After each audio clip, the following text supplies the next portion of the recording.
Mr. Speaker, distinguished colleagues, I rise today on a matter that strikes at the very heart of every Filipino household.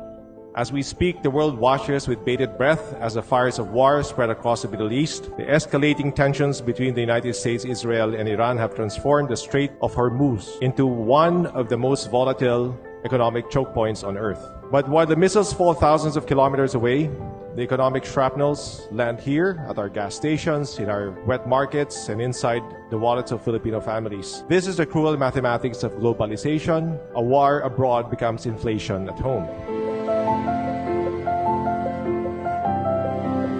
But what we cannot accept is the architecture of avarice that emerges in moments of crisis. Reports are already reaching our offices. Premature price hikes in several provinces, including Bataan and Davao del Norte, where certain stations reportedly raised prices even before the scheduled adjustment day and before exhausting stocks purchased at lower prices. Artificial scarcity, where motorists queued for kilometers only to be told that stations have run out of fuel, even as tanker trucks refill those same stations under the cover of night. Excessive pricing, with the Department of Energy issuing over 50 show cause orders to stations suspected of overcharging consumers. Mr. Speaker, these are not innocent mistakes. These are calculated acts of economic opportunism. But the issue before us today goes far beyond the price at the pump, because fuel is not just another commodity. Fuel is the bloodstream of the entire economy. When fuel prices rise, everything moves with it. Peso Weekly reports that a typical jeepney driver spends around 2,000 pesos a day on diesel. With the current increases, that same driver now spends 2,700 a day. That is 700 pesos more every single day. Over a month, that is 21,000 pesos in additional fuel cost.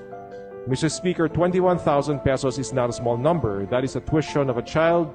That is a family's monthly grocery budget. That is the difference between dignity and desperation. So the driver faces an impossible choice: either raise fares and burden consumers, or absorb the losses and bring home less food for his own children.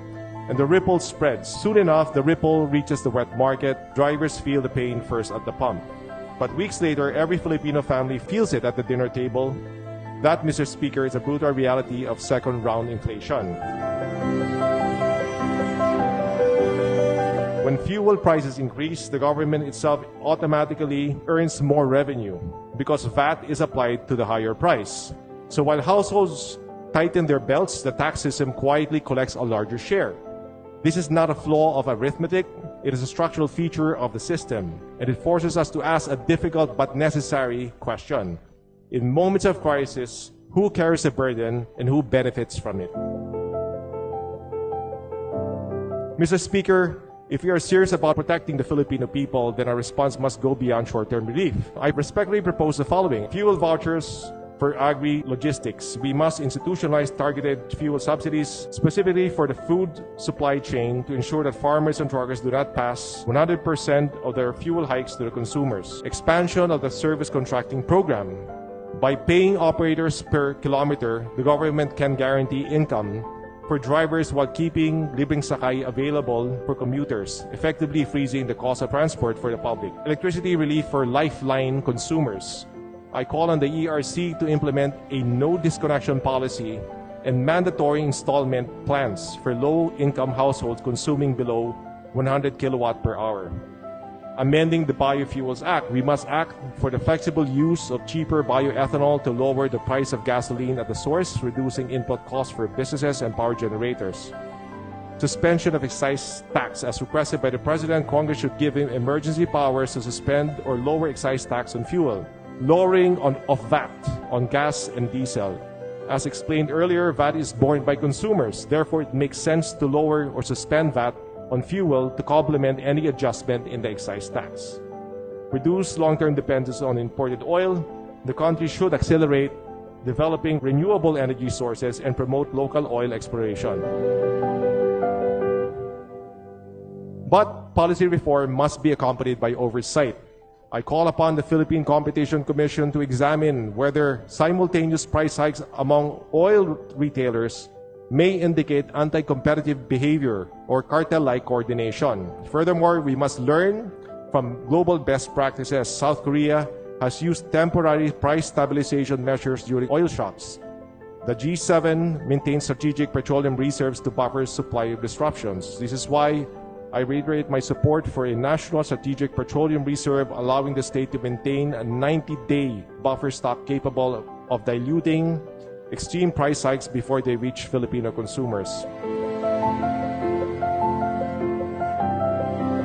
Mr. Speaker, to those who are hoarding supply, to those selling old inventory at tomorrow's inflated price, to those who see a geopolitical tragedy as a business opportunity, let me say this clearly. Under the Price Act, RA 7581, profiteering during periods of crisis is not entrepreneurship, it is crime.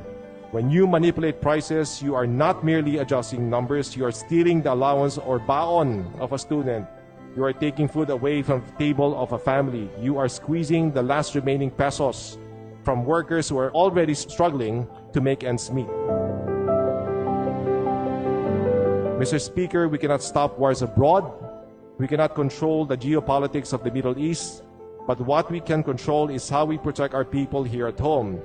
We can decide whether crisis becomes an opportunity for solidarity or a playground for greed.